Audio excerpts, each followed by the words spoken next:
This is Boy Party, the podcast that tackles cinema's most legendary team-ups, films where two or more major stars shared the screen and battled it out for screen time, top billing, the fatter paycheck, and the most acclaim. Every week, we're discussing movies that gave audiences two for the price of one on Legends of the Silver Screen and delving into dueling star personas, a bit of behind-the-scenes drama, and the ultimate quest for box office, Oscars, and cinematic dominance. And Oscars are very relevant this week because it is our first episode since the 2024 Academy Awards. And I'm going to... Not spoil any of it. Not spoil any of it, but maybe one of our actors we're talking about this week just won his first Oscar. Maybe he didn't. This episode will be really funny if he doesn't win. Yeah, I was thinking. Because it's a Cillian Murphy party this week on the show. Yeah. Two of Ireland's greatest acting exports in one of the biggest budget Irish films ever made. A weird kind of half classic Irish film, Intermission. I'm Lucien. I'm joined as always by my co-host Shane. Good afternoon. And we are joined this week by special guest Christina. How you know? And this is Christina's first appearance on Boy Party because you were talking about your favorite film of all time, Intermission. Yes. My favorite film of all time. With your two favorite actors, Cillian Murphy and Colin Farrell. Yes, my favorite buddies of all time. And these are, this is the only time that Cillian and Colin have ever appeared in a feature film together that I'm aware of, which is kind of bizarre given that they're more or less the same age and kind of exist on parallel career paths in Irish film. But They do, but they're not people in my head who I associate as being in the same circles of... No. They're not. Like, I don't know. Cillian's just like so not a goofy guy. He's very Cork as well. It's the classic Dublin Cork man. It is. Yeah, problem. it really is. There's a bit of a Micheál Martin, Leo Varadkar thing going on with them. Or a sort of a, I don't know, even nowadays when you have Alison Oliver becoming so big and she's very Cork. And I feel like you can draw a quite clear distinctions between her and some of her Dublin counterparts. They're, I don't know, is Jessie Buckley from Dublin? She's certainly not from Cork anyway. I have no idea. People who are more, pale-y, like. Yeah. But the boys are in this together. Cillian Murphy's doing a pretty ridiculous, not plausible Dublin man thing. I wouldn't say the accent is the problem. I would say that the performance, not a problem, but it certainly is a little tough to take seriously him as like scummy Dublin shop worker man. I thought it was completely fine. Yeah, I disagree completely. Really? Yeah. Interesting. He's like too pretty. He's way too A pretty. little He is bit. too pretty, yeah. But Colin Farrell's also very pretty. The whole like thing of him wearing the mask and like her not recognizing him until like whatever after the whole brown sauce is, sorry, that's kind of a spoiler. Is it a spoiler? It's not really. Saying It's brown such an sauce is insignificant not a- thing. it's not- Spoiler alert, brown sauce. Brown sauce. After the whole brown sauce incident, like, I don't know, if Cillian Murphy were looking at me through a fucking mask with those eyes, like, I don't think anyone would not be like, oh shit, it's Cillian Murphy. No, Why is not at all. Cillian Murphy looking at me? Not at all. That was a fair point. It is one of his sillier performances in the sense that he like vomits in the first 3 scenes he's in. When his manager Owen Rowe asks him to, what is it that he wants him to do? I think it's like a salsa. Yes, or it's something. a specific salsa. Oh. He my works in a God. shop and a jar of salsa breaks in the aisle and the manager comes over and is like, clean it up there, lad. Yeah. And he's like, I can't, it'll make me sick. And then he's like, I'm your boss, dude. And he goes over and he just pukes on the floor. great. And he's like, told you. What shop does he work in? It's not an Irish-looking shop. It looks Is like is it a wholesaler? Looks like it, yeah. Must be, right? It looks like a sort of Mr. Price type place crossed with Musgrave. I'd say it's Musgraves. It honestly. probably Cash and carry or is, some yeah. sort of cash Because and there carry. is a Musgrave thing there. Out where? I think. Rathfarnham, east side of town. I want to say yes. So you're Is that what obsessed- Super Quinn is? Super Quinn was just Super Yeah, Quinn. I know. Yeah. What? It's Oh, like, the it's just a fucking- distant memory of what Super Of Quinn the- was. My early favorite 2000s, shopping centre yeah. in Rathfarnham. So yeah, you're a South Dublin person, unlike us. Yeah. And you're obsessed with the geography of where this was filmed. Oh my god. I just, like, correct me if I'm wrong, but like, what West Dublin... I know Rathfarnham isn't, like, West Dublin at heart, really, but, like... do we have any, like, West Dublin films, really? Love hate. It's Yeah. more like inner city, though. Or at least my memory of it is, like, a little bit more... implies a lot of Tala adjacent stuff. Sure, Yeah. but there's, like... Red Cow Roundabout. There's also a lot of like Yeah. Drumcondra stuff in that. Yes, there is. There is. It's not like... I don't know. There's there's demand there for a Tala film. Yes. A Tala. I mean, I don't think there's nothing particularly Tala about Intermission, though. there isn't. It's just like the start of the film just kind of hints at. I feel like Intermission came out before Tala existed, so It did, or like, well, not. I don't it didn't, think but so. like, No, it- not it at all. did, Not but, at like, all, Sorry. It's a film made at a time when people's conception of Dublin maybe didn't include Tala as much. Yes, or at least I don't know. Like when it came out, I would not have been of an age where I was really conscious of like the geography of Dublin. Yes. Um, And I'd say the people who made the it human maybe weren't geography either. anyway of Yeah, Dublin. yeah. It kind of it paints a picture of these very broad types of Dublin people who aren't specific to one side of Dublin, I Yeah. would say. Yeah. This kind of I like love that. shrieking housewife character. This kind of miserable, mousy, older teenage, younger 20s woman. Yeah. These kind of like jovial shop worker messer men. This scumbag guy who punches women in the face and robs the till. And this kind of surly bus driver who gets tormented by old cranks, and also kids throwing rocks. kids throwing rocks. These are all things that are kind of applicable to any area of Dublin that you would choose to draw stereotypes from. Yeah, like the as a pub screenwriter. doesn't have any distinct No. energy to it. It doesn't at um, all. I just think this is such a fun supermarket. Like that shopping center at the start. It's Yeah. just such a fun spot anyway. Like I have always wanted to go upstairs and see what's going on. It looks up like there. Leisureland in Galway before it Yeah. got renovated. Does. Oh my god! It's got such an incredible opening scene, this film. So for Yeah. those who haven't seen this film... Yeah, we're probably talking complete nonsense. Yeah, to I'll anyone give that's it a like little bit not of detail. Irish or from Dublin here. 2003 Irish film, directed by John Crowley, written by Marco Rowe, and it was Screen Ireland funded, but also produced by Alan Maloney and Neil Jordan. So Neil Jordan probably kind of responsible for getting this made because he's, you know, Oscar winner, biggest name in Irish film in 2003, and it is a sort of Irish spin on a very specific type of 1990s film, which is sort of best kind of summed up by Magnolia, some of Robert Altman's earlier stuff from the 70s, 80s, and then also very much Trainspotting. Yeah. And it's kind of combining the multiple overlapping stories narrative of Magnolia And Pulp Fiction. and Pulp Fiction with the sort of the kind of like young people who were into drinking and drugs and partying and kind of crazy acts of violence and Yeah. weird little kind of bits of humor that's pulled from Trainspotting. So it's very indebted to Tarantino and to Danny Boyle and Irvin Welsh. And Like we came across a similar issue in Trainspotting where it's like half shot in Glasgow, half shot in Edinburgh, and you can't really tell Yes, what part of it's Scotland just they're sort trying of to be. a Scottish It's a city. Scottish thing, and they're kind of doing the same thing here. Yeah, exactly. And a lot of this was apparently shot in Bray at the Ardmore Studios. So it's creating a kind of a fantasy version of Dublin in a studio down in Wicklow, which is what a lot of Irish film has done over the years. There is a very nice little feature of a very tiny cafe across from the cinema we attend most often. Yes, there is a lovely little scene where it's literally the only scene in the film where Colin and Cillian are in a shot together. Yeah. Because in every other scene They're they're wearing wearing masks. masks. And it's them and Brian F. O'Byrne, and they're sitting around a table in a cafe across from the lighthouse in Smithfield. Yeah. And I recognized the cafe and I Googled what it was. And I Yeah. was like, oh, yes, that still is a cafe. And you pointed out to me when I was watching it, and I was like, I've seen that sign 100 yeah. times. It's a very funny one. Yeah. It's And then hard as to soon figure as out. you realize it, you're like, Yeah. it's not a cafe anymore. There's a little coffee hut beside it. It's like a coffee hut. yeah. Yeah, But you can't Smithfield go in. Square has just changed completely. Yeah. Yeah. Oh my god. The first time I saw this, I was so excited by the location of the fucking shopping center at the start that I just had it in my head that the whole film was kind of set in this like Tala or near Tala kind of an area or whatever, and including all that stuff. I was so disappointed when you said that.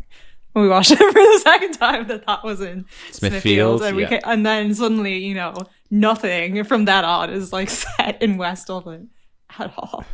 It kind of ruins the or illusion South as Dublin well. really either. Yeah, it ruins the illusion a bit once you spot that the two women in it are both Scottish actresses from fucking Trainspotting. Yeah. Yeah. It Oh is my, yeah. lazy casting. That is really lazy. The accents are bad, especially in Kelly McDonald's case. Oh god. And it's just it's a bit sad they couldn't cast Irish actresses in these roles. Yeah. Yeah. Carrie- I don't know. I think like Shirley kind of works. Surely though. works, yes. That feels like a role that was written for her specifically. Yeah. She has such a weird vibe. Like, this is Moaning Myrtle from Harry Potter we're talking Sure. Yeah, about. yeah. But The girl, it's such a vibe that is very transferably Dublin as well. Like, Yes. I don't know. She's a really unique case where it works very well. Yes, that act like Shirley Henderson has such a weird kind of whispery, creepy, like I'm a ghost in your walls. I could not pin her age in this at all. She could be anything from She could. 16 to 27. Yeah, because her mother's in buying her clothes first, Oh yeah. and in like whatever the shop is, I can't remember. My impression but then of her- also she gets asked out by a character who's like 28 at the end. Yeah. So. My impression of her in the first half of the film is that she is a young adult of sort of college age who is just incredibly immature and dependent on her mother because of her insecure, kind of sad demeanor. Yeah. And I also think the so. traumatic experience she Exactly. had. But sure, she lived Yes. over in London as well. So Yes. she's But then when David Previous Wilmot is like, do you want to go out? You're kind of like, oh, this makes sense as a pairing, even though he's very clearly in his 30s. Like, Yeah. yeah. do we want to guess what age the actress was when the film was made? 24.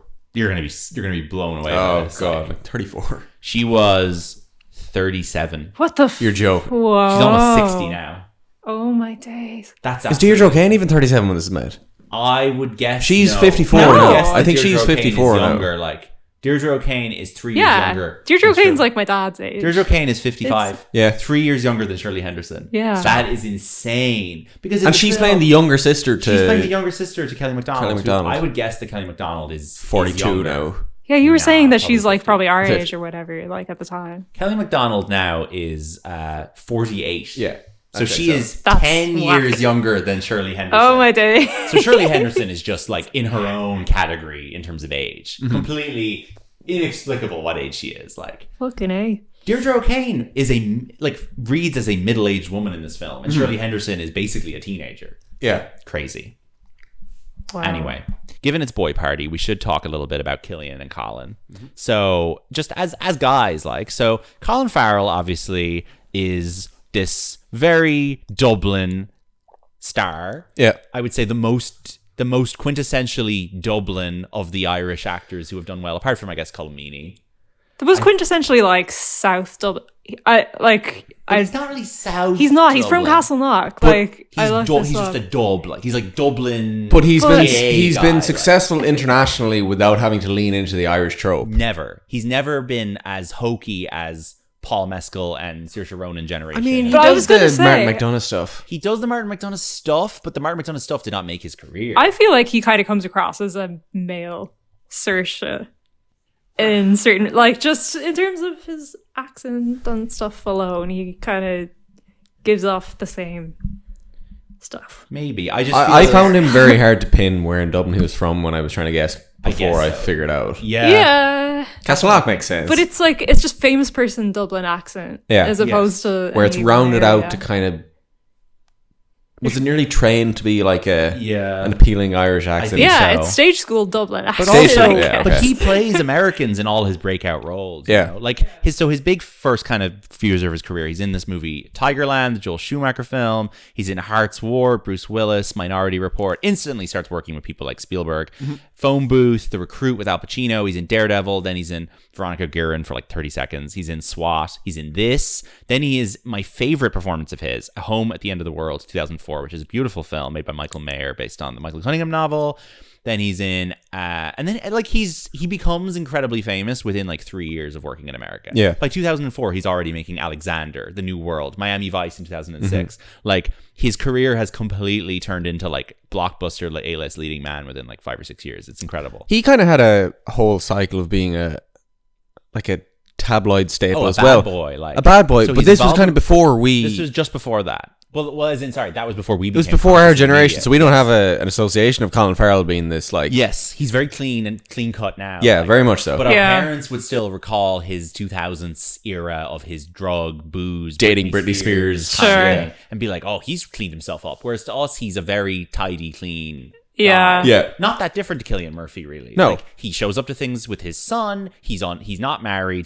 But he loves his kids. He's a great father, apparently. He campaigned for gay marriage in Ireland because his brother is gay. He seems like just a lovely, down to earth Anecdotes person. from people we've heard who've like worked hotels where he Yes. stayed have been... All positive. Same Well as reviewed. with Cillian as well. Yeah. Like, but it's just interesting that he was ever considered in America to be one of the like bad boy actors, because now in Ireland the public perception of him is as like a very pleasant, chill guy. Like, Yeah, that's really Like, do funny. you... Do you see Paul Mescal's career paralleling his at all in the early stages? I think Colin Farrell is more worried about Barry Keoghan, who I don't want to talk about for more than 30 seconds because I hate him. But I think Colin Farrell is probably trying to stop Barry Keoghan from becoming a tabloid bad boy for the next 10 years. He's literally going out with a blonde pop star. It's not going well. Sure, but I don't know if anyone takes Barry Keoghan seriously. Barry Keoghan's obsessed with exposing his penis to people. Like it seems like a worrying trend that he's following the same route as Thank Colin God Farrell. Intermission was made when it was. Right. So it wasn't, able to get cast in it. Barry Keoghan. Yeah, it would be. He could have been the little boy. I was just going to say, actually, yeah. He would have been perfect. He was that age as well at the time. Yeah, but Colin Farrell and Cillian Murphy, two guys that I have only interacted with from a 20-meter distance. Yeah. I saw Colin Farrell on the set of Ondine in West Cork in 2007, 2008, filming a scene with Neil Jordan. And I saw Cillian Murphy on the beach in Galway a couple of days before The Dark Knight Rises came out in the summer of 2012. A film which he is in. A film that he's in, very briefly. Those are my only You interactions. never told me you saw Cillian Murphy in Galway on the beach. Down by Black Rock with his kids. Yeah, I'm really impressed What that this the- Galway thing was actually. And then we saw him kept. again later that day, walking around Yo. down where we went for breakfast a few weeks ago, down there, like behind the That's scenes. insane. So You've because he was never doing a told me. play, he was doing a play in the Galway Arts Festival that year. That's mad. So I've interacted with them both I've seen them both across the street, which is kind of weird because I've met so many other Irish actors. Yeah. It's actually kind of funny that that's the extent of my interaction with them. My parents have interacted with Cillian Murphy more substantially and other members of my family. Yeah. And results are mixed, but no one has anything terrible to say about No. it. Seems like it's just maybe a bit... I'm sure he's doesn't just like- tired of people. Yeah, he doesn't like talking Yeah. to random people on the Yeah. street. But I think Colin Farrell's probably like a friendlier person. But Colin Farrell also probably doesn't hang out on the street in Ireland as much as Cillian Murphy does. He's more Hollywood, like. He probably lives in either the States or in London. I think he lives in the States, whereas Cillian Murphy lives in Monkstown. Really? Let's just dox him on mic. Yeah. He lives in Monkstown in a nice big house. You can look it up on Google. I didn't realize. I thought he actually lived in Cork. No, he lives No, in he he lives in South Dublin. Fair enough. Anyway, so Cillian Murphy, in contrast to Colin Farrell. So Colin Farrell, by the way, guys, gets his first Oscar nomination last year for Banshees, which is crazy to me that he doesn't get an Oscar nomination until 2023. But also Cillian Murphy didn't get an Oscar nomination until this year. So like, And arguably more egregious. yeah, more egregious, I would say, in that Cillian Murphy is in more acclaimed dramas. Yeah. In the 2000s, he works with Ken Loach, Danny Boyle. Neil Jordan, like guys who get you awards nominations, whereas Colin Farrell he's not made in- a lot of he- shit. Like, He's not in many Oscar Best Picture nominees. either. no, he's not. Really, I imagine Dunkirk's the only one prior to this, and Inception, Yeah. and those are not his best performances. Although he's really good in Inception. But Cillian Murphy breaks out in theater in Cork. He does Disco Pigs. Then they turn Disco Pigs into a film. He makes a couple of really great Irish films like Breakfast on Pluto, which is a fucking incredible performance, while he is also getting cast in big international films like 28 Days Later, Sunshine, Batman Begins, Cold Mountain, and of course Red Eye, which I fucking love, and he's great in that movie. Then he does The Wind That Shakes the Barley, and then great comes one of Christopher Nolan's regulars. He's in the Batman films, he's in Inception, he's in Dunkirk. He's in the film Hippie Hippie Shake, which was never released, but is mentioned in the Irish language textbooks in Irish secondary schools as one of his films. There's a fake Q&A with him. It's like a fake interview with him, yeah. being like, on Will Cillian Murphy, on Actor is Fiarlum. And there is one bit where it's like, he starred in the film Hippie Hippie Shake. And I was like, what is Hippie Hippie Shake? And I went and investigated Yeah. and found out Hippie Hippie Shake was never released. That's so It is funny. a lost, buried film. But it's from 50 years immortalized ago. in this Irish textbook. Yeah. After Inception, he basically like goes on a couple of years of just making money to buy a nice house where he plays the bad guy in Tron Legacy, In Time, and Transcendence, which are just not very good performances. He's in... I mean, but they're not super selling out performances either. They've got ideas. Yes. There's potential for them films to be... He's really bad in Time. Like, that's not a character. That's just, like, guy in a trench coat. Yeah. Probably his worst performance. I don't know. Yes, I would say so. I think so. Of the ones I've seen. Then he's in this movie Broken, which is Marco Rowe, who wrote Intermission. He wrote it, and that's a film that I watched recently with Tim Roth. Marco Rowe's got this very specific type of drama he writes, and another one we watched recently was Boy A with Andrew Garfield, which John Crowley directs after this. And they're very specific dramas where like very, very bad bad things happen, and the film is kind of like, what do we do with this? Broken has like weird child abuse stuff in it, and then Boy A deals with the sort of Jamie Balder type child murder thing. So Marco Rowe is obviously interested in these like really terrible, awful events. Intermission doesn't have anything too terrible and awful, but it does have extremely like dramatic climax where cars are flying off of bridges and people are getting shot at by thugs and all of this. It's unusual to see a film of this kind of production value and then also have like pretty good big stunt set pieces in it. Yes. It's so much more expensive than the average Irish film. Yeah. And that is sort of a Celtic Tiger thing, that this was the Irish Film Board at the time being like, fuck you, Britain, we can make a Trainspot, like, especially like the fact that Scotland produced a film as successful as Trainspotting. You imagine made Screen Ireland be like, we can do something just like this. Like, why can't we? I wish they still had that ambition. Yeah, well, I think nowadays Hollywood comes to us is the thing. Like, Banshees of Inisherin, which is a Irish-British co-production, distributed by the Walt Disney Company worldwide, but nevertheless, Irish people involved, Irish money involved, was nominated for fucking 8 Oscars last year. Yeah. So I would argue that you don't need to make as much effort anymore. Sure. That they'll come to us, like.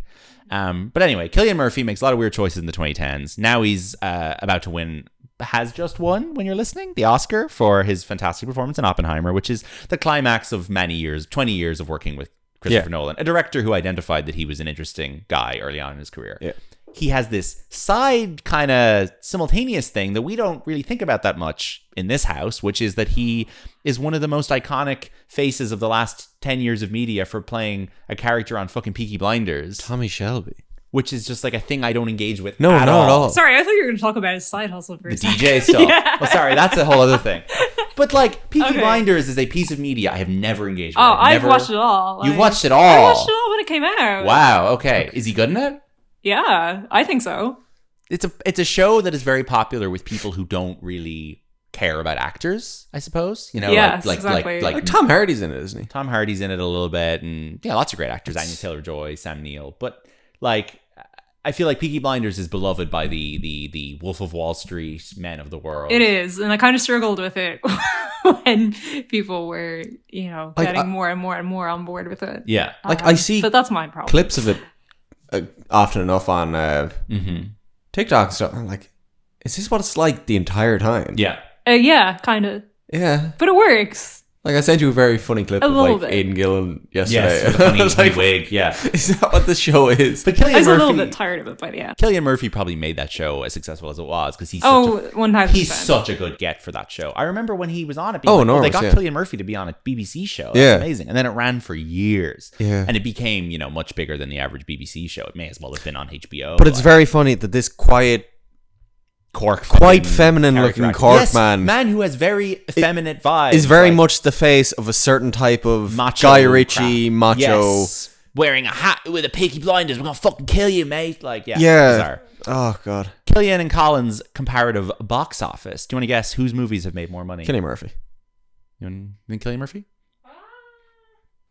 Yeah, I guess Cillian. You're throwing the Batman. I don't know. In there. Colin Farrell's films. The Nolans. Colin Farrell's films have made $4.8 billion. That is a bit more than I thought they would. And Cillian Murphy's have made $5.9 billion. A lot closer than I imagined. Very close. Yeah. No, I imagined they would be close. Cillian's biggest non-Christopher Nolan hits, A Quiet Place Part 2 from only 2 years ago, Cold Mountain, In Time, Transcendence, Red Eye, blah, blah, blah. Okay, so all his biggest hits are the billion-dollar ones, Dark Knight Rises, Dark Knight, Oppenheimer, Inception. I guess Colin Farrell probably just has a higher... Colin Farrell. It was in a lot of B-level science fiction films. Yeah, that probably just cracked 200 million. Now, one of his I'm not going to give away because it'll be our credits game. Okay, later. yeah. But he's in The Batman.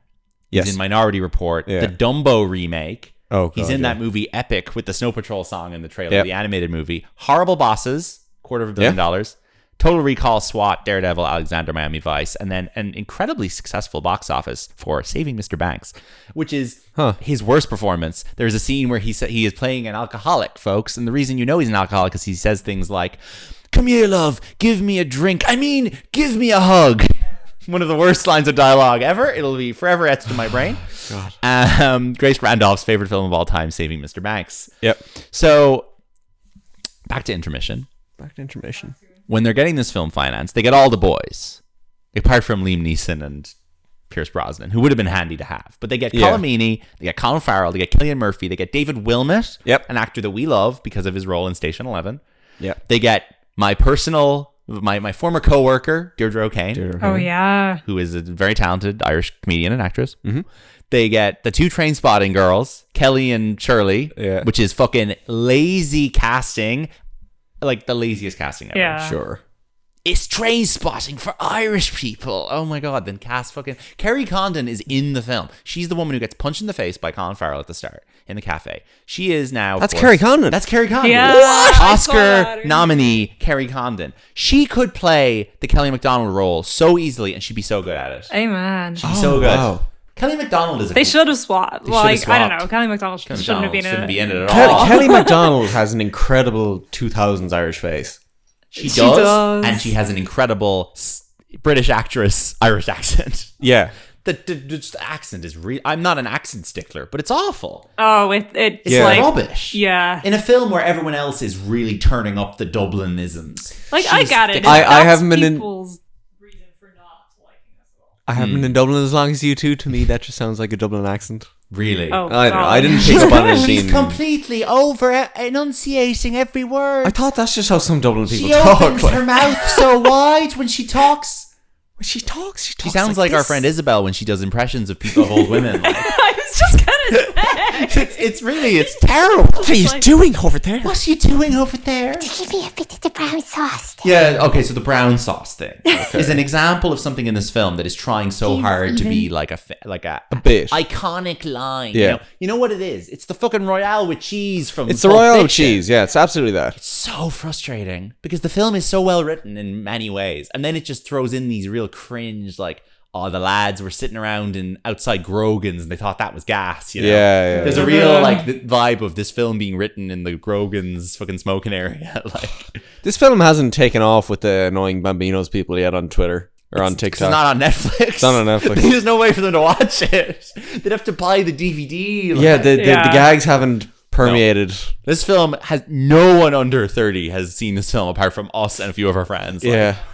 Which is good, which makes it makes me like it more. I'm gonna say, oh yeah, the like brown sauce thing. I don't know. By our age group, I guess we kind of forget when the whole brown sauce shit like started. So you watch Intermission, and you're like, oh, this must be like the start of the brown sauce shit. I was never part of the brown sauce. I'm like, oh, I'll give it the benefit of the doubt. Whatever. That was like before brown sauce was, brown sauce. I don't know when brown sauce became brown sauce, but to me, anything to do with sandwiches in an Irish context just has chicken fillet roll, your mammy and immersion vibes. This film is not guilty of that 90% of the time, but when it steps into that territory, it's very frustrating. No, trying to base Irish cultural gags around our food don't work because our food is kind of trash. Yeah, like we don't really have anything. We don't have anything. All the Irish food is just imported from other places. Yeah, like we saw a video of someone opening a food stand in England doing Irish food, and it's just what you buy in petrol stations. Exactly. It's just disgusting sandwiches and dirty curry chips things. Yeah, curry chips are like that's Chinese food. Everything is kind of Chinese food at the end of the day. That's not Chinese. Okay, well, it's insulting. The nation of China deserves better than me saying that. But it's British Indian food. British Indian food. Amen. The plot of this film, if there is one, is that there is a botched bank robbery. Right, that is kind of the main plot.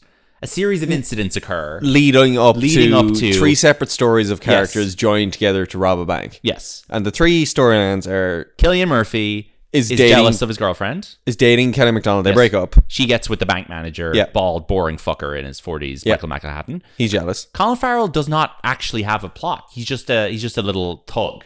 Yeah, he just kind of lurks around. Yeah, he's no story. And he has some beef with Colm Meaney. He has beef for Colin Meaney. Colin Meaney is probably the most well-realized character in the film. Yeah. He is for sure. Very good. Like, he is a Garda sergeant detective who wants to have a TV show like the American show Cops, where he gets filmed beating up drug dealers in the flats. And he gets a documentary maker to follow him around and like tries to drop all these tries to drop some catchphrases in there. Like he wants to be and there's this great scene where he goes into the flats and he's getting this poor documentary maker to film him having a run-in with fucking hilarious guy from Fair City, the late actor whose name escapes me right now. Carl Shields, who was great.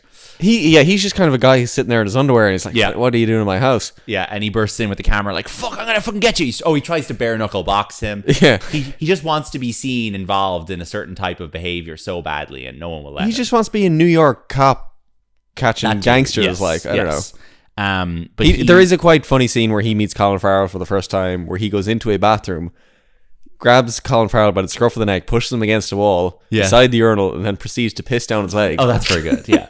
And Colin Farrell is just like significantly smaller than him in the scene. I don't know what the actual size proportions are like in real life. I have no idea. But he's very uncomfortable, and you just hear it. Yes. So that's great. It's very threatening. It's very funny. Great. Yes. So they end up shooting at each other in a field at the end of the film. After a car chase, after the bank robbery happened. Yeah. Then there's the bus driver, Brian F. O'Byrne, and he's just kind of sick of his life.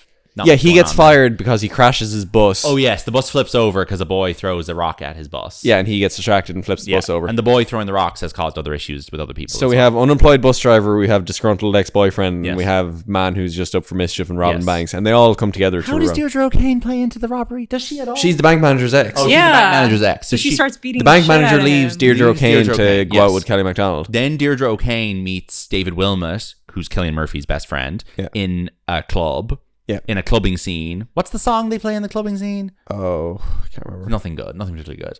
A clubbing scene straight out of Trainspotting. Yeah. And a fucking what's-her-face is great in this scene. Ruth McCabe, the old Irish actress, who is so angry at Cillian for not wanting to get with her. Yeah. And she's like, you just tell me to my face. I've been coming here for years. It's great. Deirdre and David Wilmot can't take their hands off each other. They end up going back to her place, but then she, it turns out, has a bit of a sadist. A bit of a sadist, and punches him in the face while or like slaps him really hard while it starts off where Dave Wilmot shows up to work the next day. He's like, oh jeez, I'm awful sore after that last night. Yeah. And it turns out she's just like beating the shit out of him in bed. It's very violent. And then he storms out on her, and she's like, I'm sorry, I won't do it again. Too much. And then her friend has a thing where she screams at her and shakes her in the field, and she slaps her friend, and she seems like a pretty violent character. Yeah, but then she beats up your man. Like she beats up. She goes after to get revenge on the bank manager. Oh, exactly. She does. Yeah. And that's when the bank robbery goes to shit. Yes. So the whole bunch of things there are happening. Some of those could be in Fair City. You know, there's a couple of storylines in it that are a bit Fair City was a little bit ballsier. Yeah, Fair City had a bit more of an R rating and also a budget to film on location. You know? Yeah. But I love Fair City, and that's why I like this film, because it's got those Dublin Fair City beats to it, but with a bit of an actual cinematic. Like this is just Fair City if you had a shaky cam. Yeah, and locations and locations, car chases and stuff. Yeah. Anything else happen in it? Not really. They all just kind of interweave. There's just a lot of great Irish actors pop up for 5 minutes. Owen Rowe is very funny actor in a wheelchair. Oh, he's great. Yeah. He sits in the pub and he can't use his hands, and he gets people to try and feed him his pints, and like nobody wants to do it because he just keeps talking to them and he's talking awful nonsense. I'm not sure who that actor is, but he is very, very good. What do you remember his character? All the cretins in this film are written like so well. They're so you very you really like just you personally want to beat the shit out of these people. Like, yes, me, Lucien. There was a fun shot. Me. There was a fun shot of the bus driver character driving a car into the canal right beside where I used to live. Oh, in Fitzroy. Yes, That's really so fun. That was really cool. There aren't really any like city centre locations. No, not at all. I think that actually during the car chase with the little boy, it kind of looked like the little circular area in Cabra there. It could just be like any other. I think a lot of the kind of estate with a circular 1960s corporation housing built by the government are in the style of having a big circle in the middle. Yeah, like no, Marino, right. I think has a lot of that. Right. I thought the exact same thing. I was like, oh, that's like the estates up the road from us. Yeah. But as far as I'm aware, there are just an awful lot of estates that are built in this kind of circular. That's true. Suburb We were just driving design. past it, or like on the bus going past it today. Yeah. So I was like, oh, what if that is it? And then the fact that they showed the fibs scene like straight after as well made me go interesting. Yeah. That was fun seeing spots. Maybe. You know. Do we think that Cillian or Colin steals the movie? No. Not really. I think the movie is kind of stolen by, I don't know.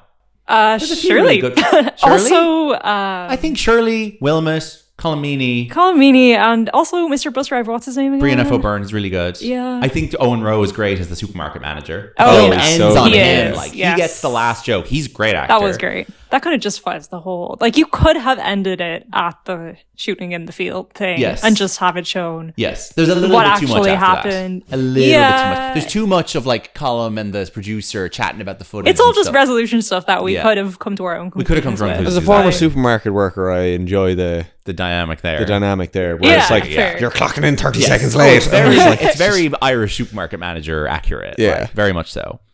A lot of good like small performances. I'd say if you look at the screen time of this, no one's in it for more than 15 minutes. Yeah, I don't think so. I think you'd be shocked. It's Oh, like that's it's a whack. 105 minute film or whatever. And I think I'd say the most screen time could honestly be Shirley, because I feel like she walks into a few people's scenes. Yeah. I'd say she's in it for about 17 minutes. Mm-hmm. I'd say Cillian's in it for about 16 minutes. Deirdre's in it for 15. Yeah. And I'd say Colin Farrell is probably in this film for about 9 minutes. Yeah. And Colm Meaney's probably like 12 or 13. None, and like, I could be wrong, but none of it feels like these characters aren't it- getting it- enough to do. Yeah, but it was never like a sense of, we can only get them for 2 weeks of shooting, Yes, so exactly. we're Yeah, squeezing yeah. only little bits in. Yeah. They were all there for the Yeah. entire thing, you'd imagine. It Well, seemed- I don't think so, no. Sorry, no. I'd say Colin Farrell was here for 1 week. But the plot and the script of this wasn't limited by... No, Character exactly. of it Yes, is they actor built a availability. film that would facilitate using Irish actors with busy schedules rather than the other way around. Yeah, it wasn't in spite of it. Like. No, and I would say that Kneecap, which is coming out this year, Mm-hmm. does a very similar thing with Michael Fassbender, where it weaves him in and out of the film in a very organic way, where you're not thinking constantly, they only had him for 4 days. Yeah. Even if you look it up and you see, they only had him for 4 days. Yeah. But they shot his scenes at the same fucking week, but then they spaced them out throughout the film, and they do that here with the famous guys. Because Cillian had been in 28 Days Later at this point, Colin had been in fucking Daredevil, and Colin Meaney had been in fucking in the 90s, had been in Con Air and Star Trek. So these guys were all big names. Lawrence Kinlan's in this as well. That's another name. Lawrence I didn't Kinlan's mention. in it. A lot of people are in it. Simon Delaney's in it for a few seconds at the end there. Like a lot of people are. The poster, you both have it on your WhatsApps. On our WhatsApp. You can come over and see if you want. The poster that I'm looking at is sort of the Irish UK poster. Now, here's a fun thing. I have a very, very strong memory of seeing the poster for this in the window of an Extravision when the DVD came out, and asking my dad, "What's that?" and him being like, "Oh, that's an Irish film." It's the most Extravision ass was just poster gonna I've say. ever seen. But here's why that's a funny memory, because it's the Extravision color scheme. It Yeah. is. No, I know that. It's yellow. Exactly. It's red, yellow, red, and black. Like, it looks like an Extravision poster. I think it's a good poster. It's a little bit Trainspotting, but it's I was just about to say, it Yeah. does the... Putting the... Yeah. it uses the actors' faces well. Mm-hmm. So it has a little bit too much going on it. It has this intermission. First of all, why is the word intermission styled the way it is? Lowercase I, NTE, or uppercase M? Because It's an they're on a mission. It's an intermission. I guess there is a mission in it. We got a lot of text on this poster. Too much. Intermission I'm not is crazy on this poster. a I like the true- colors. I like the colors. I like the Colin Farrell picture is pretty good. As someone Like, who saw this before Trainspotting, I think the Yeah, I'm a fan. Kelly McDonald photo is a waste there. yeah, it's a waste of it's like Cillian and her are both already on it. Like, Yeah. that could be a picture of any of the other actors in it. Sure, put Deirdre on there. Sure. But you see, Deirdre's not those are the only actors who are like above the title. Yeah. So the billing on this is alphabetical. Okay. Colin Farrell, Shirley Henderson, Kelly McDonald, Colm Meaney, and Cillian Murphy. And in... Everybody else is below the I title. think in the credits after the film, it's in order of appearance. Probably. But Deirdre and Brian and Wilmot don't make that because they Yeah. weren't as big names. Intermission is a true original, very smartly plotted, uproariously funny. Uproariously funny is always a very frustrating quote to put on a poster, in my opinion. No one uses the word uproariously unless they're writing a film review. Yeah. Startlingly unsettling and unexpectedly moving. And then the tagline is, "Life is what happens in between," which sucks. I don't think I was particularly moved by anything. No, in this. nothing in this film is moving. Like, the mustache thing and her regaining her confidence is like the most emotional beat in the film. Yeah. And her crying to her mother. Anything moving in this film is in the Shirley storyline. She's kind of the lead of this. She kind of is.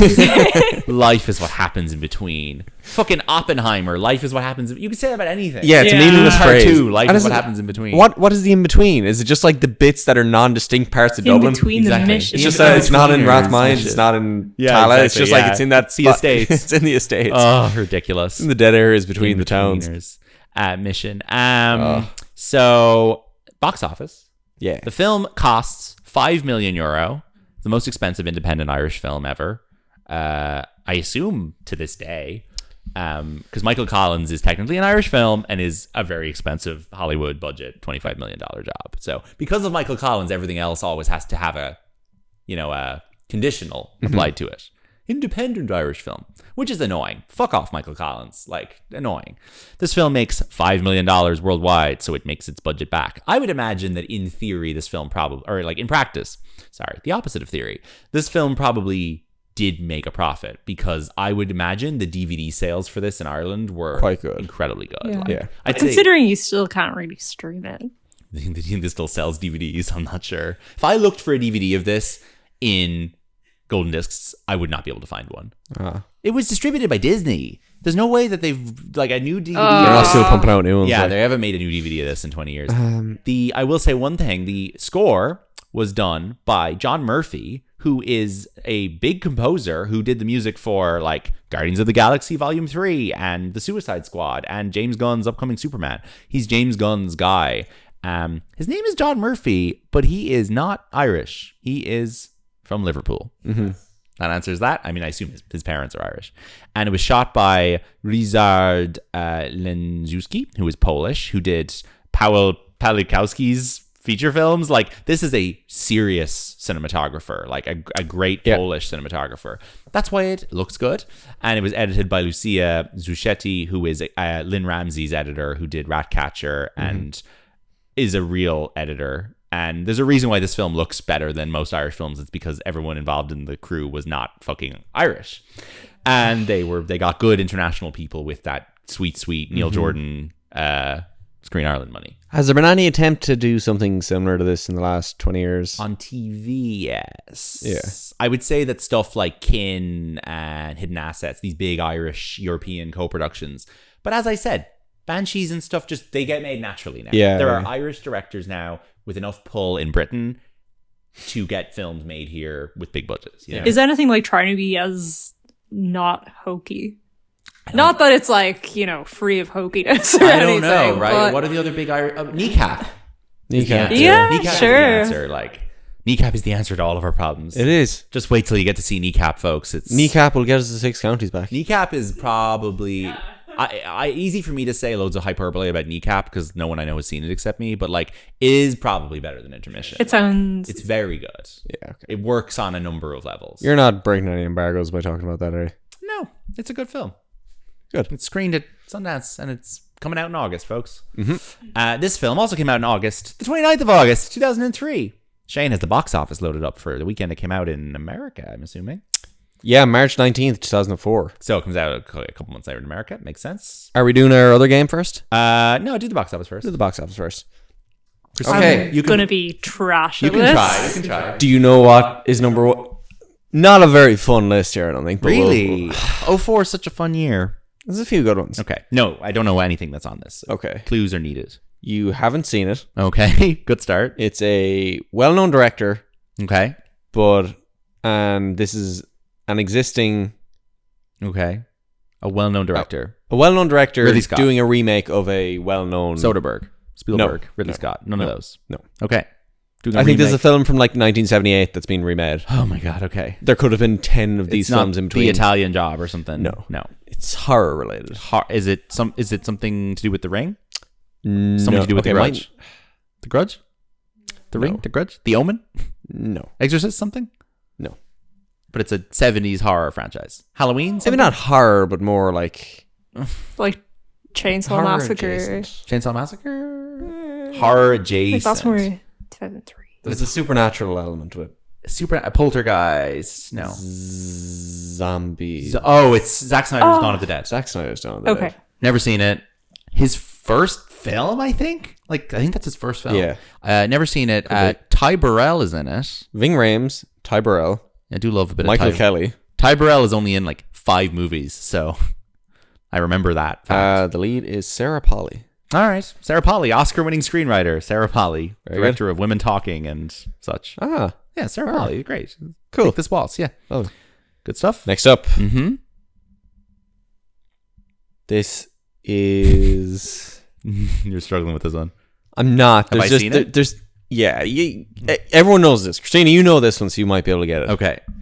Thanks, guys. It tells a very well-known story. Sorry, this is a film that's come up in my... No, sorry, we're not on He's 70s not saying you've remakes seen it or on Letterboxd. anything. He's just saying everyone knows about it. Yeah, if you're not aware of this, then I I think I know what it is. sure. Do you want to try and give her clues, and I'll? It's the most famous story in the history Yeah, of it's the the world. most famous story in the history of the world, based on the best-selling book of all in the time. history of the world, yeah. It's an adaptation of the best-selling book of all time. It is a film beloved by right-wing American people. It's not a Harry Potter. No. This is the most famous story in the history of the world. Oh, like Even fucking more Gone so with than the Harry Potter. Wind. No. In the history of the world. Oh, the Bible. Sorry, Jesus. It's something. Sorry. Oh God, I'm What's the most famous part of the Bible? What happens in the Stupid Bible? sometimes. What's the most famous part of the Bible? The bit that people really care about. That's not Christmas. The bit that people Like, have wear carrying on. the cross or The cross stuff. Yeah. like the It's a film about the cross the stuff. crucifixion. Yeah. Shit. Do you know what the film is? No, I'm thinking of fucking Life of Brian. All right. Directed by Mel Gibson. I don't think it's impossible that you don't. I know know that's the, income. You don't know the name of this film. But It's the Passion of the Christ. oh shit. Okay. Yeah. They I are- just don't associate that with the time. Yeah, they're apparently making the sequel, The Resurrection. Jim Caviezel. I mean, none of my suggestions are. Oh, shit, how did they come up with that remotely, idea? Time appropriate, How did they come up with that idea? Jim Caviezel's. Does he not get resurrected in the Passion of the Christ? No, he doesn't. The Passion of the Christ ends with the death of Jesus. They set themselves up for a sequel. And they just didn't make it. No, but now they're making it. Jim Caviezel's stock has never been higher with the American right after Sound of Freedom, so it's a perfect time to make it. I've never seen it. I'm sure it's terrible. This was currently in its 4th week. Still making 25 million in its 4th week. Made 300 million total. It's 4th week in March. I don't know. Yeah. Who needed? What? I need. Oh, Passion of the Christ. Passion of the Christ. Yes, made 400 million. Sure, Or they 300 million. They brought fucking buses full of people from churches to see it and stuff. It was insane. That was the highest grossing R-rated film. I think we need to get Until back The into Hangover. that, bringing buses of people to the cinema. They still do it the odd time for Yeah. some of their Christian films. I think The Color Purple tried to get something like that going and it just didn't work. Anyway. Okay, next up we have a film that... A lot of big names. Okay. We got Paul Dano way down the list, so this is obviously early days of Paul Dano. Okay. There's 3 names I know here, so I'm going to tell them to you in reverse order. All right, okay. Kiefer Sutherland is the 3rd lead. Phone booth. Nope. Okay. Ethan Hawke. Well, I don't know what this is. And Angelina Jolie. Angelina Jolie and Ethan Hawke in 2004. Yeah. It's not a Lara Croft. Nope. Angelina Jolie in 2004. That's interesting. I'm sure I've From heard. the director of I'm sure I know what it is. XXX Return of Xander Cage. So is it action film yeah, it looks like action. with Angelina From the Jolie? director of Eagle Eye. Yeah, it's DJ Caruso. DJ Caruso. It's a Caruso joint. It's a Caruso joint. From From the twisted mind of DJ Caruso. DJ, from the twisted mind of DJ Caruso. DJ Cillian. Yeah, exactly. I do not know of a DJ Caruso, Angelina Jolie, Kiefer Sutherland, Ethan Hawke. That sounds awful. It's called Taking Lives. I've never heard of that film. Bizarre. Recruited to assist Montreal police in their desperate search for a serial killer who assumes the identities of his victims. I know what we're FBI watching tonight, profiler. folks. Sounds great. All right, what's next? We'll do one more. Okay, this is a comedy. Okay. Potentially one we could have covered on Stuck a on You? previous podcast. Oh, okay. So it's an Adam or Ben. Yeah. Ben? The- Is it Dodgeball? Nope. Is it Along Came Polly? Nope. What's the other one we didn't cover? Oh, Again- Starsky and Hutch. It is Starsky and Hutch. Yeah. Todd Phillips film. Todd Phillips, Oscar-nominated director Todd Phillips. Yep. Producer of Maestro. Director of Due Date. Yeah. It's just like naming things that Todd Phillips has done. Congrats. Director of Old School. Todd Phillips? Todd Phillips. Todd Phillips. Producer of A Star is Born. We're nodding at each other when we're saying Todd Phillips. We're great. Christina, Me loving this. also, I'm nodding. You have anything to say about Todd Phillips? Christina? Todd Phillips? Yeah. Todd Phillips. Yeah. Todd Phillips. Yeah. More like My Todd. guy. More like Todd Fields' lips. Exactly. That's what I was trying Those to are the lips I say wish to there. kiss. All right. It's the credits game, folks. The credits game. Shane loves the credits game. He always gets it right. I do. I'm going to list the credits of a film starring either Cillian or Colin in reverse order until Shane guesses what the film is. Big C is going to help me here as well. Am I? Yes. You're both going to get this immediately, I'm sure. Oh, I'm sure. Yes. I didn't name this earlier when I was going at Colin's box office. I will give you a clue. This is Colin Farrell's highest grossing film ever. Interesting. I just gave away that Colin Farrell's in it. I've already ruined half of the game. Shit, okay. Let's do it regardless because I think it's still fun. I think that challenge. I would... Yeah, okay. I'm going to start I don't with think it makes it the easy. real names. Okay. Adam Lazarus, Gemma Chan, Faith Wood Blagrove, Ronan Raftery. That's an Irish name. Josh Cowdery, Carmen Ejogo, Samantha Morton, No. Ezra Miller. Ezra Miller. Yep. Ezra Miller. Keep going. Everyone's favorite. As of The Flash. Yes, as Okay. of The Flash. Beloved non-binary actor Ezra Miller, a person who's never committed any crimes. No crimes there. Next, Zoe Kravitz. Oh, this is the Batman. This is not the Batman. This is not the Batman. Nope. Weird. Johnny Depp. Oh, I should know. Oh. This is the... Oh. What are you, no. Christina, what are you no, going to no, say? No, No? Is this the No, Crimes no, of Ezra Miller? No, this is not The Crimes of Ezra Miller. That's not a film. You got to name the film, start to finish. Full title. Is this Fantastic Beasts and Where to Find Them? Correct. Yeah. Well done. The next few names were going to be Ron Perlman, John Voight, Colin Farrell, Alison Sudol, Dan Fogler, Catherine Waterston, and Eddie Redmayne. Mm-hmm. A good cast in any other film. By good, I mean interesting. Yes. And by interesting, I mean Not... fun to read out to your friends when you're Yeah. recording a podcast. Not as fun to watch in a film. No. Not a film I have any affection for. A film No, that nor ends I. with the extraordinary decision to get rid of Colin Farrell and replace him with Johnny Depp for no reason. Apparently under the auspices of, the audience will be so excited that it's Johnny Depp instead of Colin Farrell, and everyone going, what? Why would we be excited about that? That's terrible. Why would Colin Farrell sign up And for then that the to be irony replaced is by that Johnny Depp gets fired after the second movie because he, is a horrible, abusive piece of shit. And they have an easy one. Oh, you can just bring Colin Farrell back. Yeah. And they're like, nah, Mads Mikkelsen will do. Idiots. Anything else to say about Intermission before we wrap up? It's as good as Irish films get. More or less. I don't know. This is the bar. Breakfast in Pluto is much better. I'd say In America is probably a bit better than In this. America is much better. Sorry. I forget about that because it's made in Yeah. America. Yeah. You're right. Those are both better. This is more. I don't know. This is I fun. would sooner put this on. Like it's I think... actually yeah. Why do you guys not like? What's your beef with it? Why I not think it's really, really rewatchable. I have no beef with it. I think it's completely fine. I just think it's like... It's lacking If I something. was around when it was being released, I'd have thought it was hokey Yeah. and gimmicky and kind of leans into... It would have annoyed us at the time. Sure, now it's nostalgic. The equivalent Like, stuff being it's- released today, kind of trying to tap into the same humor, Yes. does annoy me. Yes. I just think it's a lot better than a lot of what we have. It is. I think the thing now is that we watch it and it almost feels like a contrarian thing to be like, Intermission rules because nobody our age has fucking seen it. I guess. Whereas but when it came out, everyone would have been like, Intermission's so sick, lads. Here's a TikTok about Cillian Murphy and Intermission. And Jesus. you would have your typical, cynicism of like, I've seen enough of this guy. We'd have the two boys doing a variety interview Exactly. or a GQ interview The or way whatever. that Paul Mescal and And Andrew I'm just- Scott yeah. get fucking trotted out now is how this film's cast would have been at the time. And you'd be sick of them. It's Oh, also you would, really for funny sure. to watch Intermission knowing Cillian Murphy's going to win a Best Actor Oscar. Oh, it's phenomenal. Or, And that Colin Farrell is going to win one in the next 5 years as well. Yeah. Oh, it's great. I love both of these actors. They're both great. I don't know. It's just the lazy casting for me. That's like my one Lazy issue casting with for it. women, but absolutely. that's not enough for me to be like condemning it. Pat Short's not in it, which is the problem. Pat Short's not in it, which is bad. It needs Pat Short. Sure. And Aidan Gillen. And Aidan Gillen. Boys. Yeah. I'll say this. Irish people are very naysaying about Irish people who do well internationally, A lot of people we know, they're down on Saoirse Ronan, they're down on Sally Rooney, they're down on Bono. Those people are okay. Never For very mind. legitimate Don't reasons. don't get into Bono here. But I'll Everyone say else is like, it is a testament to how fucking undeniably talented that they both are. That there's very few people in this country who don't like Colin Farrell and Cillian Murphy. Yeah. Nobody wishes them ill. Like No.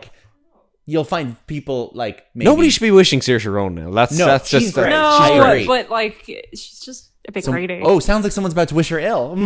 End the podcast. Podcast is over. Oh, we have an ill wisher over here. No. we have an ill wisher on the No, pod. sorry, Nino, I we have actually- an ill I used wisher. to feel very similarly about Colin Farrell, but that Really? that was before I'd really consciously watched shit he was in. Like I don't know. He was just someone that I didn't really pay much heed to as a youngster. Yeah. So he's just like one of those songs that you know, but you don't Yeah. know what it's called or Yeah. wherever. He's easy to root for now because he feels like an underdog. Like he feels like he's come back from the brink a little bit, where he's like. But I don't think people He's like. I was so addicted to drugs. Like I don't get the sense that people disliked him even when he was in that. No, phase. I'm sure they didn't. Okay, to be fair, I just have a bit of an issue with people who speak with Irish accents. Like, Okay. Okay. Yeah. Interesting. it's not like a super distinctive one. It's like I wish Saoirse Ronan spoke with a Carlo accent, but like that's completely my problem that I have this beef. Look, I'll say this about Saoirse Ronan. That's how I felt about Colin Farrell. I Where it's like- just like you have yeah. a South Dublin accent, like that's so embarrassing. Yeah, I like Saoirse Ronan so much more when she's playing American people in films. That is for sure. So you think Saoirse Ronan is betraying your type? No, I From just Carlo. You're from Carlo. Yeah, Carlo, South exactly. Dublin's all the same. They're all I the mean, my same. Carlo I thought she was from friends Greystones, kind of no? feel the She same likes way. to sound like she's from Greystones, but Oh, no, okay, Carlo.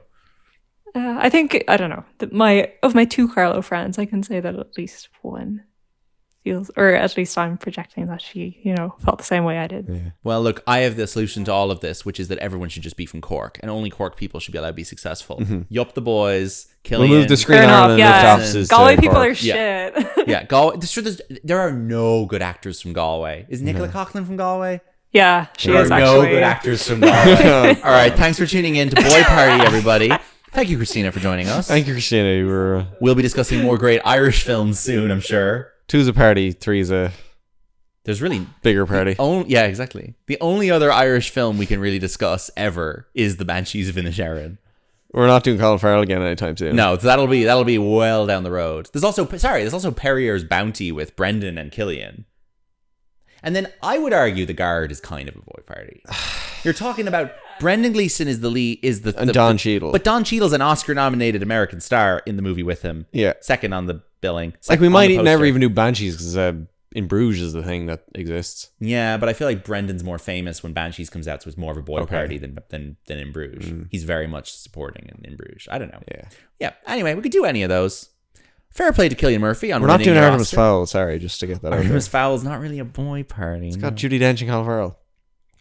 It has lots of And people. Kenneth and Branagh. Josh Gad. And Josh Gad. Great film. Sorry, I just had to mention that. I couldn't go a Colin Farrell episode without mentioning that as well. Fair enough. He's not a notorious criminal. He's my dad. Thanks for tuning in, folks. Bye-bye. Bye-bye. We cry when they're happy. That's staying in.